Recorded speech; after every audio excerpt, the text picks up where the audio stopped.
चीज़ें थी जिनका मैं जिक्र करना चाहता हूँ, जिसको हम जो मैं समझता हूँ आने वाले समय में हमें टेकअप करने की तरफ बढ़ना चाहिए और आप लोगों की भी राय उस बारे में मैं लेना चाहता हूँ। देखो, इसमें कोई दो राय नहीं कि एक तो कॉन्स्टिट्यूशनल प्रोविज़न, लीगल जो है प्रोविज़न, क्या ऑलरेडी कॉन्स्टिट्यूशन में एक आर्टिकल 21 है, right to life. Right to life में right to clean air inherent है, इसमें कोई दो राय नहीं।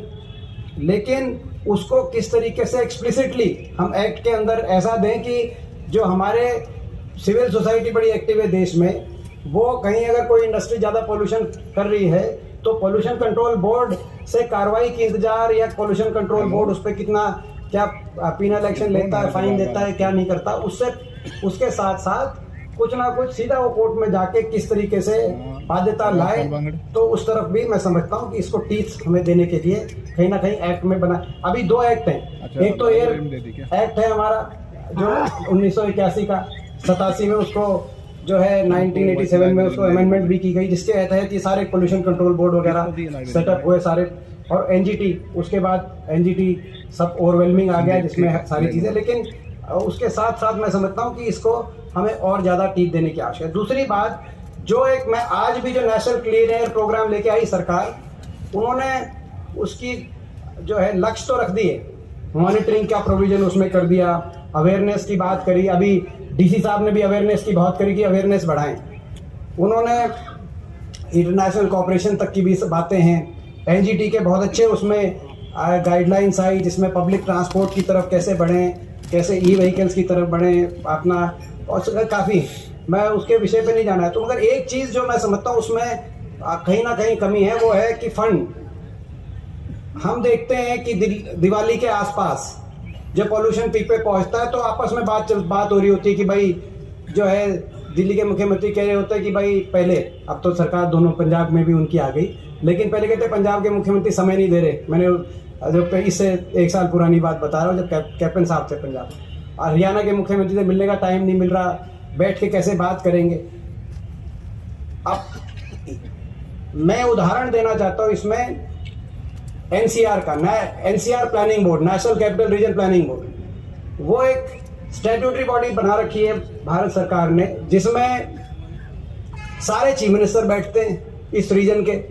एक साथ फंड देती है सरकार, फंड भी देती है और लोन का भी प्रोविजन होता है। और प्रोजेक्ट्स एनसीआर के अंदर, डेवलपमेंट के प्रोजेक्ट्स, बहुत से जो प्रोजेक्ट्स हमारे हरियाणा के अंदर, अब तो एनसीआर प्लानिंग बोर्ड से कोई नया प्रोजेक्ट लेना हरियाणा सरकार ने बंद कर दिया, समझ में नहीं आ रहा क्यों बंद कर दिया, कई साल हो गए। लेकिन बहुत से सड़कों की तरफ से आए, चाहे सेस लगाना पड़े किसी ऐसी वस्तु पे जिससे पोल्यूशन फैलता है, और उनको और इस तरह के जो प्रोजेक्ट्स हैं उसमें प्रॉपर फंडिंग हो, तब तक मैं समझता हूँ कि हम बातें ज़्यादा करते हैं, अवेयरनेस की बात कर सकते हैं, लेकिन जब तक उसको अच्छा हम बजटरी प्रोविजन से पूरा अच्छी फंडिंग नहीं कराएंगे, तब तक कोई भी हम कानून बना लें, लेकिन धरातल पे कोई प्रोजेक्ट जब तक नहीं उतरेंगे तब तक वो आगे नहीं बढ़ पाएगा। एक बात और आती है, इसमें जो अनइन्फॉर्म्ड सेक्शंस हैं वो बड़ी आसानी से स्केपगोट होता है कि भाई स्टबल बर्निंग होगी, पराली जल गई, इससे पॉल्यूशन है। ये जानना जरूरी है कि अलग अलग इसमें भी आकलन है, लेकिन 15% से ज़्यादा जो वेस्ट बर्निंग है, वेस्ट बर्निंग में स्टबल बर्निंग भी आ गई, पराली, और वेस्ट बर्निंग भी आ गई, 15% से ज़्यादा वो इसमें उसका हिस्सा नहीं है।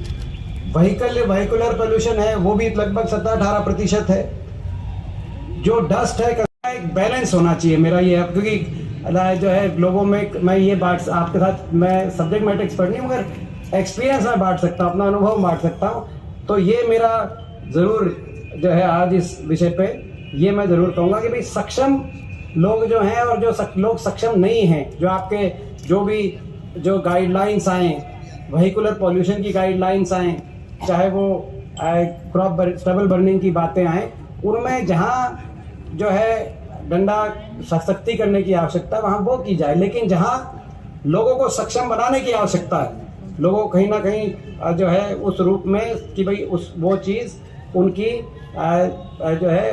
उनकी सक्षम के लेवल पे उनको उस बात की दिक्कत ना है, तो वहाँ भी दोनों बातों को बैलेंस करके मैं समझता हूँ चलने की आवश्यकता है। मैं आखिर में बार जींद बार की तरफ से असल में वो थे बार के हमारे अध्यक्ष थे। बार का कार्यक्रम तय हो गया था, लेकिन जो है किसी कारणवश कार्यक्रम हो नहीं पाया। आज मुझे बहुत खुशी है कि आज ये कार्यक्रम हो पाया। सही बात है कि भाई मैं खुद एक